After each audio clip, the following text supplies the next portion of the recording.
Welcome to this edition of the Native News Update. I'm your host for today's program, Paul Demain.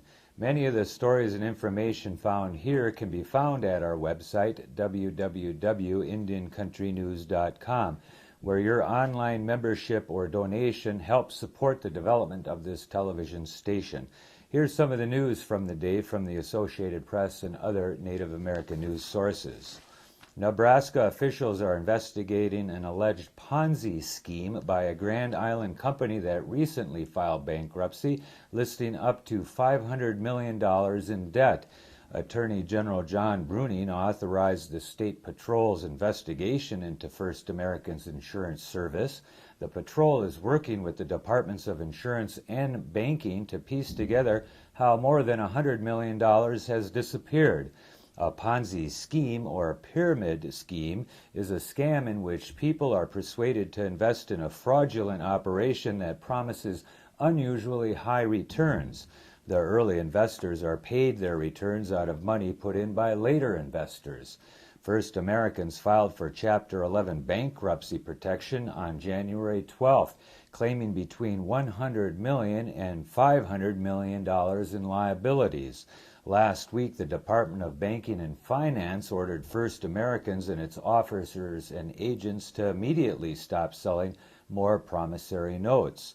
The company touts services to Indian tribes on its website, saying long before corporate America took notice of tribal organizations and businesses, First American Insurance Service was dedicated to preserving the sovereign culture of Native Americans. The Odawa Casino Resort in Petoskey, Michigan, has laid off 80 full-time employees because of rising costs and the weakening economy. The Petoskey News Review reports the casino announced the layoffs on January 19th. 37 workers volunteered to lose their jobs. Frank Etawagijic, chairman of the Little Traverse Bay Band of Odawa, says he is hopeful the economy will turn around in the next few months and the employees can be rehired. The casino laid off 55 full-time employees and 45 part-time workers in August of 2008.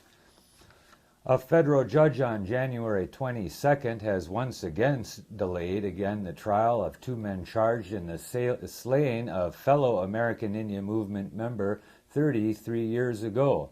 John Graham and Richard Marshall were scheduled to stand trial February 24th in Rapid City, South Dakota, on charges they committed or aided and abetted the first-degree murder of Anime Pictou Aquash on the Pine Ridge Reservation in 1975. Marshall was indicted in August, 5 years after Graham and Arlo Looking Cloud were charged.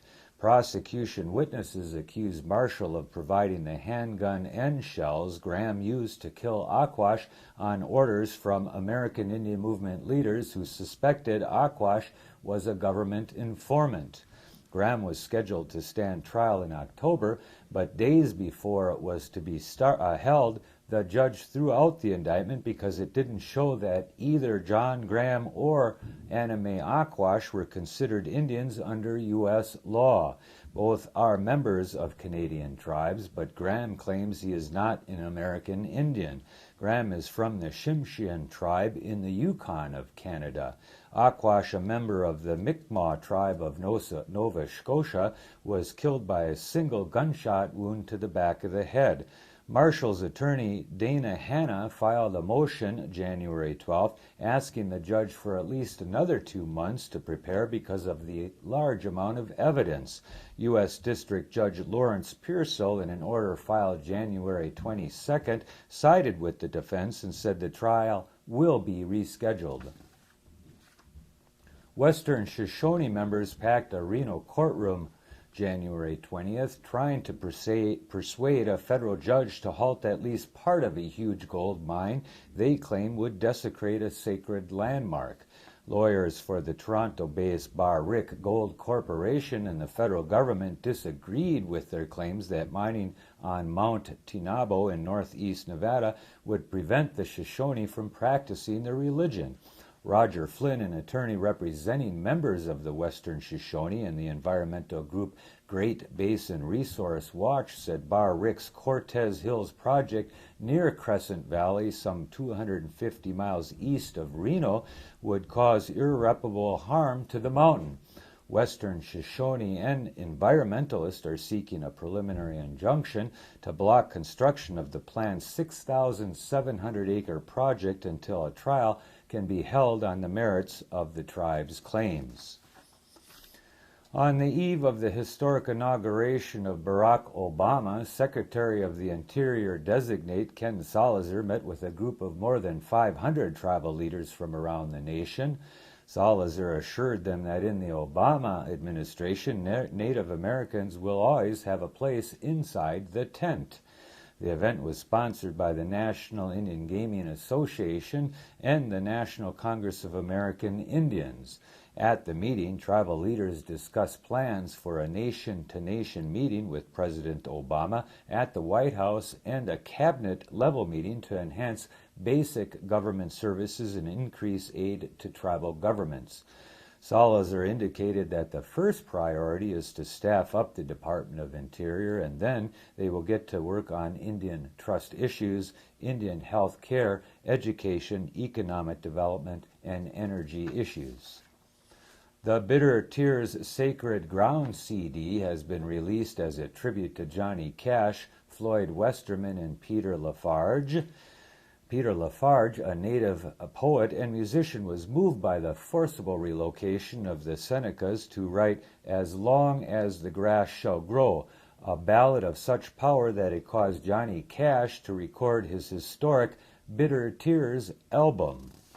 Bitter Tears Sacred Ground is a new release from Michael Boucher and Joanne Shenandoah. It contains 13 songs and takes the listeners on a musical journey through Native history in true Joanne and Michael style.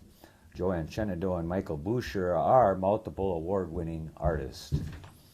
The Minnesota Swarm would like to invite members of the local American Indian community to experience a professional lacrosse game for free this January 24th at the XL Center in St. Paul, Minnesota. The Swarm, who are coached by Hall of Fame Dwayne Jacobs, an American Indian lacrosse legend, and feature several Native players, will be playing the Buffalo Bandits from New York. The Buffalo Bandits have the largest complement of American Indian players in the National Lacrosse League. Also note that the Metro Transit provides free rides to and from the game if you show your ticket and voucher.